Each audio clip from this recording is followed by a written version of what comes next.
Assalamu alaikum to everyone. So today it's 2nd of July, and from this day forward 14 days, or I can say 2 weeks are left for NEET 22. So tomorrow it's Sunday, and then it's second Sunday, and then the third Sunday जिस दिन आपने जो है examination में appear होना है, ठीक है। सो अभी जो है स्ट्रेस लेवल बहुत ज़्यादा है, आई कैन अंडरस्टैंड।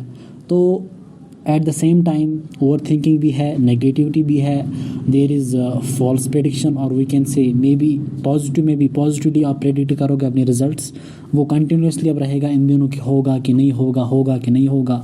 बट मैंने आपको हमेशा यही बोला है कि stay focused on your efforts.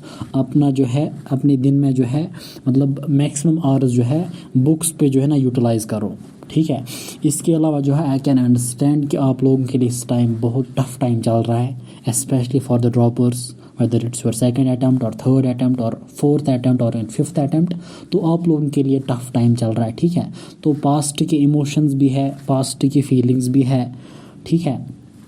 तो मैं आपको यहाँ पे एक बात जो है ना, एक इम्पॉर्टेंट चीज़ मैं आपके साथ शेयर करूँगा, दैट इज़ कभी भी किसी भी सर्कमस्टेंस के बेसिस पे, कभी भी किसी बैड सिचुएशन के बेसिस पे, कभी भी जो है अपनी फीलिंग्स के बेसिस पे, अपनी इमोशंस के बेसिस पे जो है ना कोई भी चीज़ डिसाइड नहीं करनी चाहिए, ठीक है।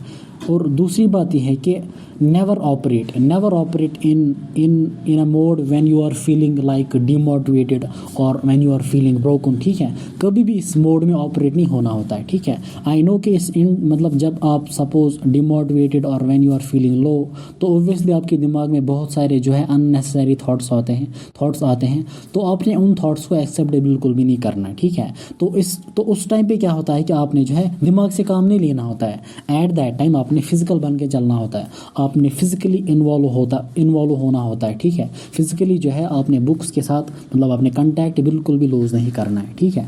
इसके अलावा जो है इन दीज 14 डेज़ कोई बोलेगा स्ट्रेटजी क्या रहेगी, तो मैं आपको बोलूँगा इन दीज 14 डेज़ जो है यू वोंट बी मतलब आप कंप्लीट सारा सिलेबस जो है ना 100% हर एक चैप्टर 100% रिवाइज नहीं कर सकते हो, ठीक है। सो आपने क्या करना है, अगर मैं फिज़िक्स की बात करूँगा, देयर आर 28 चैप्टर्स, ठीक है। अब मुझे नहीं पता कि आपने कितने प्रिपेयर किए हैं, ठीक है। तो जितनी भी फार्मूलाज होंगी आपने हर दिन जो है 2-3 चैप्टर्स के फार्मूलाज को रिवाइज करना है, और जो कोई फार्मूला आपको याद नहीं रहे कि उसको लिखना है, ठीक है, उसको लिखना है, बार बार लिखना है।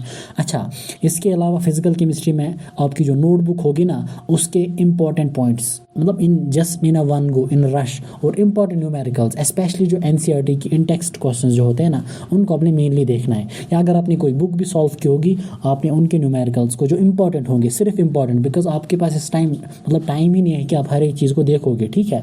रही बात इनऑर्गेनिक की, ऑर्गेनिक की और बायो की, तो इनमें भी जो है आपने मोस्ट इंपॉर्टेंट पॉइंट्स देखो। अभी एक चैप्टर में आप देखो एनसीईआरटी की हर एक लाइन इंपॉर्टेंट लगती है इंसान को, लेकिन किसी जो है ना कोई पैराग्राफ, कोई पेज, किसी पेज पे जो है ना जो मोस्ट इंपॉर्टेंट पॉइंट्स, जो एक्सपेक्टेड पॉइंट्स होंगे ना, आपने उन्हीं को बार बार देखना है। इस टाइम पे आप हर एक चैप्टर की हर एक लाइन को नहीं देख सकते हो, बिकॉज टाइम की लिमिटेशन है, ठीक है। सो अगर आपका चैप्टर जो है ना 60-70% रिवाइज होगा, तो बिल्कुल घबराने की ज़रूरत नहीं है, बिकॉज उस 60-70% में जो है ना आपका इंपॉर्टेंट पोर्शन कवर हो सकता है, और उसी में से जो है ना क्वेश्चन आने के चांसेस बनते हैं, ठीक है। सो अभी जो है मतलब टाइम भी श्रिंक होता है, तो आपने अपना कंटेंट भी जो है श्रिंक करना है साथ साथ, ठीक है। बाकी बिल्कुल आपने फॉल्स प्रेडिक्शन नहीं करनी है कि सिलेक्शन होगी या नहीं होगी, just try to stay focused. Physically मैंने आपको बोला कि बुक्स के साथ कंटैक्ट लूज़ नहीं करना है, और एक बात जो है दैट इज़ कि स्ट्रेस लेवल बहुत ज़्यादा है,